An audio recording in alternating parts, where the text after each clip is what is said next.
Black Hollow is not a town you easily find on a map. Hidden deep inside the forests of Oregon, it's the kind of place where fog arrives before nightfall and never fully leaves. I came here because of a house. House number 317. My name is Daniel Carter. I write about abandoned homes, forgotten places, but this house was different. Because at exactly 3:17 a.m., every clock inside stopped, and the house started breathing. The first night, I tried to convince myself it was just the wind. Old houses make noise, right? The settling of wood, the groan of old pipes. But walls don't whisper your name. Daniel, leave before the walls wake up. I sat frozen in bed, my heart hammering against my ribs. A cold sweat traced a path down my spine. I reached for my phone, but the screen was dead. I glanced at my watch, the one I always keep on my wrist. The hands were frozen. 3:17 a.m. That's when I heard it again. A sound like a gray lung slowly, deliberately inhaling. The house was alive. The next morning, desperate for answers, I drove into town and went straight to the library. When I told the old librarian where I was staying, her hands began to shake so violently she almost dropped the book she was stamping. She leaned across the counter, her voice a fragile, terrified whisper. "That house doesn't have owners," she said. "Only survivors." She pointed me toward the town archives, a dusty collection of brittle newspapers and forgotten files. The records showed a family, the Holloways, had once lived there in 1973. Debani said, "Not all at once, but one by one." The final note in the police file was a single, cryptic sentence from a neighbor's report. Neighbors reported the house breathing at 3:17 a.m. That night, a strange sense of dread followed me back to the house. I knew I should leave, but something held me there. An unseen force, a morbid curiosity. While pacing the creaking floor of the living room, my foot caught on a loose floorboard. Primera pulled it up, revealing a hidden compartment underneath. Inside, tucked away in the darkness, was a small, dusty box of old VHS tapes. Each one was labeled with a handwritten scrawl. 317, do not watch alone. My hands were shaking as I found an old VCR in a closet and pushed the first tape in. The video flickered to life, showing a family sitting in the very living room I was in. My chair, my walls. It was the Holloways. The father was filming, his voice cheerful, but the mother looked terrified. She kept glancing at the walls.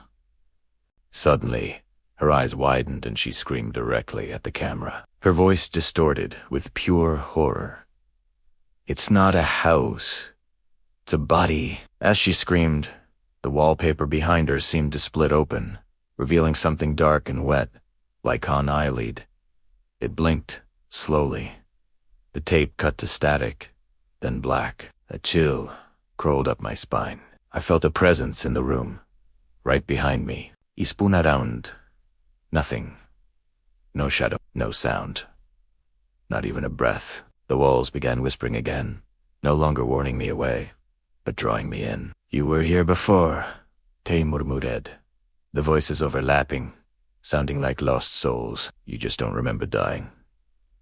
And then a memory, sharp and violent, forced its way back into my mind. I was a child, small, scared, standing in front of this very house, tears streaming down my face. I looked up at the bedroom mirror, and my reflection moved slower than I did. It smiled, a cold, empty smile. And it spoke. "You died here once, Daniel. We kept the better version." A name began to form on the fogged surface of the mirror, written by an unseen finger. Daniel Holloway. I finally remembered. This was my house. I was one of them. The truth crashed over me like a tidal wave. House 317 is alive. The walls are its skin. The pipes are its veins. In the dark, damp basement is its stomach. Every night at 3:17 a.m., it awakens, and it decides who stays and who is erased. I escaped once, as a child, but my younger brother, the one who stayed behind, wasn't so lucky. As this realization settled in my soul, two doors shimmered into existence in the hallway. Ethereal, impossible. Above one, the word forget was carved above the other, remember? The house whispered, its voice a chorus of the damned. One must stay, one may leave. If I left again, forgot everything, someone else would inevitably be drawn here. Another writer, another thrill-seeker. They would take my place in this nightmare.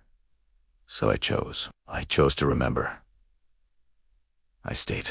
A month later, a new writer arrived in Black Hollow, a young man, full of ambition, asking about the local legends. He came to house 317. From behind the door, I whispered the warning, my voice now part of the house. Some houses are not meant to be remembered. That night, time stopped again, 3:17 a.m. The house breathed its slow, deep breath, and I whispered the same words I once heard as a terrified guest. Leave before the walls wake up. The next morning, a new missing poster appeared on the town bulletin board. It had a familiar face on it, missing person. Named Daniel Carter, last seen entering house 317. But I never left. I'm still here. Because now, I am the house.